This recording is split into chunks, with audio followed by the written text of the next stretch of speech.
Watch this video with our virtual reality glasses for smartphone.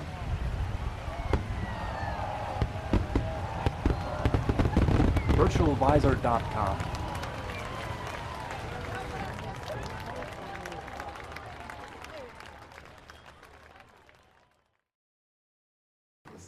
It's merely within the things that we make. I guess that's it. And can it enlighten someone? You know, like, I mean, someone's going to go into an experience and then come out of it 5, 10, 15 minutes later, and they will literally be a different person. You know, like you're putting them in a box, like a box that could morph them forever. You know, don't waste that opportunity on something crappy. You know, just do something that's actually going to like, whoa, like blow their minds and like make them see reality in a different way as soon as they come out. So it's like using like reality to twist reality. Reality sucks. Let's change reality with virtual reality, and then reality will change. It won't suck. Also the changing of perspectives, like just change your perspective, have a completely other perspective on work, on reality. I just remember, like, I think I read something that how reality is like the artist's enemy, because you're constantly trying to fight against it and trying to morph it and trying to bend all of our perceptions into a different reality. Yeah, that's true. Yeah, it is, and we're using virtual reality as this almost perfect tool. Yeah, you feel like that. I think there's something interesting. Like people keep there's questions like, is VR going to take out TV or games or all that kind of stuff? Which again I find like reductionist questions for people who need to compartmentalise stuff rather than let it drift and see where it gets to. But I think there's a world where in, say, 5 years' time, you might pay £30 for something, and whether you could say that that's a film or a game or a VR experience might be really tricky to do, because you're starting to get a blending of the different mediums.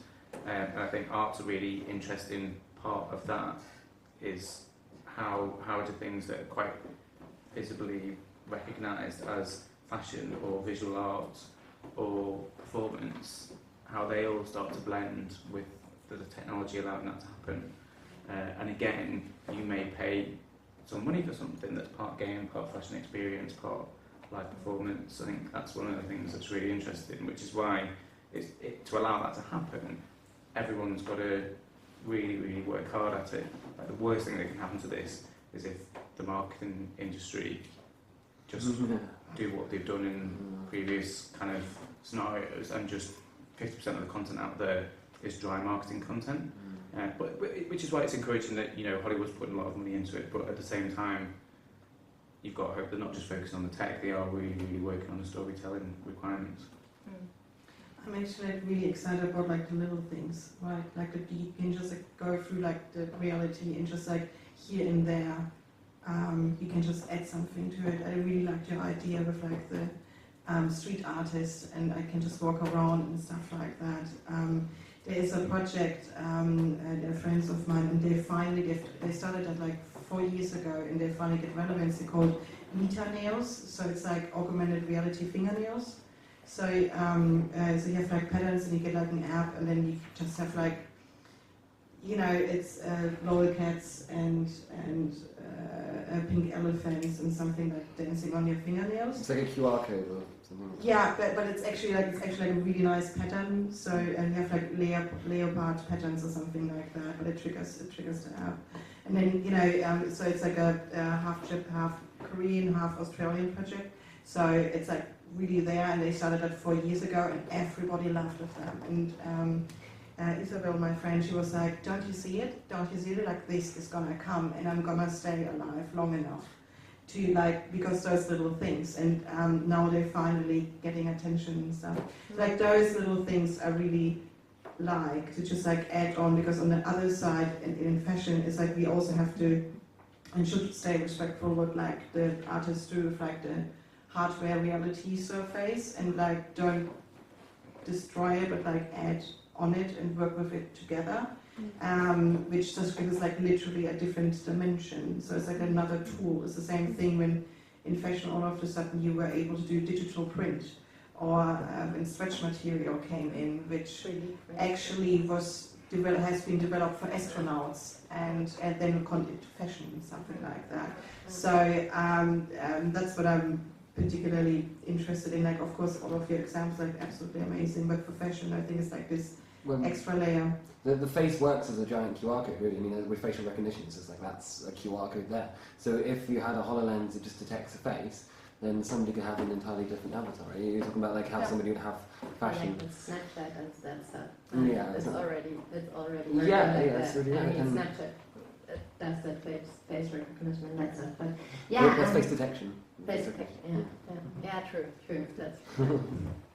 But yeah, I guess we should also come to an end slowly. And for the performance part, I wanted to add, like, I also got this live performance later this evening in VR Lounge. I hope you're all having a look at it. It's a DJ performance, so it's also like a live music performance in a VR experience. So it's a VR game called The Wave VR.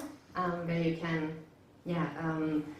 very intuitively and very creatively work around with your music, in a virtual space. The only thing is that you don't see your audience, so I'm really excited how that will feel. So we're with the locked-in part again.